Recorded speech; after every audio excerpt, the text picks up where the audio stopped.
Welcome back to the English Show. This is the second video from SpokenEnglishOnline.com. My name's Jack and I'm your video host. Before talking about today's video, I'd like to thank you for all the great feedback you sent Poppy and myself for the first video. Now let's turn to today's video. Do you remember lesson number 5 from Poppy's 6 free lessons in inspired English?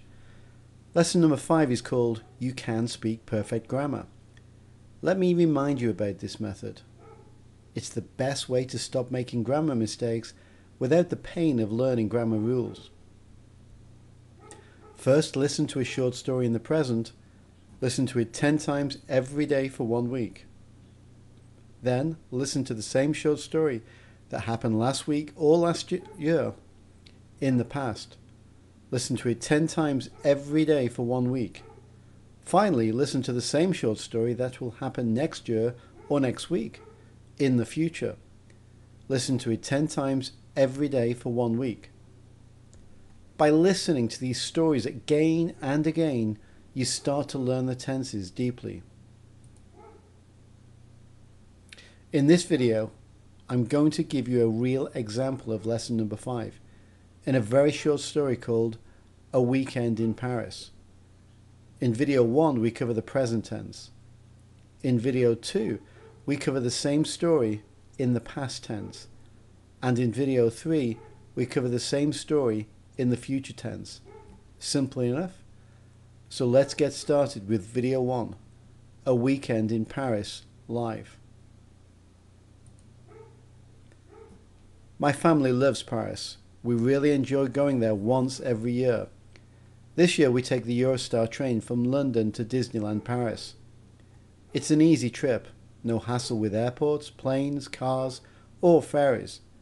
Just a single train journey which lasts 2 hours. It's a special treat for our son Joe. It's his 5th birthday and he can't wait to go on all the exciting rides. A day in Disneyland is a long day for the parents, but Joe just loves everything about it. He enjoys all the rides and it's difficult to tear him away to grab some lunch. Joe just adores all the life-size Disney characters. I even take a photograph of him with Woody. Yes, the very same Woody from Toy Story. He so likes that film. Poppy and I are so tired when we arrive at the hotel in the evening. After his exciting day, Joe also doesn't take too long before he falls asleep. It's been a very tiring day for us all. The next day we drive into Paris. It's a beautiful city with many great sights to see, like the Eiffel Tower, Arc de Triomphe, the River Seine, the Louvre Museum and Notre Dame. I could go on and on. I don't know how many of the sights we can see today though. It's not easy to entertain our 5-year-old boy during our sightseeing tour of Paris. Since we start the journey very early, we have breakfast, or as the French say, petit déjeuner, in one of those lovely cafes by the River Seine. It is a beautiful summer's day, so we sit outside watching the world go by. In Paris, breakfast means croissants, pain du chocolat, and coffee. They are my favourites. Sitting outside a cafe by the River Seine on a summer's day is simply wonderful.